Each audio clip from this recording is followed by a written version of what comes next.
আমি আপনার কলবে আঘাত করতেই আসছি, আমার কথায় আপনি আঘাত পাবেন আমি জানি। এই আঘাতটা আপনাকে আল্লাহর পথে নিয়ে আসবে ইনশাআল্লাহ। এই আঘাতটা ইনশাআল্লাহ আমাদের এই তরুণ ভাইদেরকে আল্লাহর পথে নিয়ে আসবে ইনশাআল্লাহ। সাহসী মানুষদের মতো বলেন ইনশাআল্লাহ।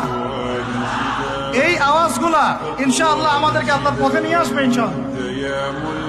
প্রত্যেক ঘরে ঘরে একজন করে হাফেজ তৈরি করেন, প্রত্যেক ঘরে ঘরে একজন দিনদার মেয়েকে বিয়ে করেন, প্রত্যেক ঘরে ঘরে যে বাচ্চাগুলো হবে এই বাচ্চাগুলোকে ইসলামী শিক্ষায় শিক্ষিত করেন, প্রত্যেক ঘরে ঘরে অন্তত একটা করে আলেম তৈরি করেন।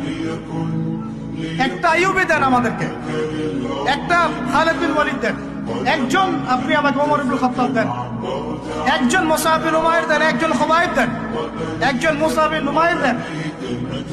কাদের নাম বলবো? একজন তারেক বিন জিয়াদ দেন, একজন বিন কাসিম দেন। একটা সন্তান দেন আমাদের, একটা সন্তান মানুষ করেন, একটা।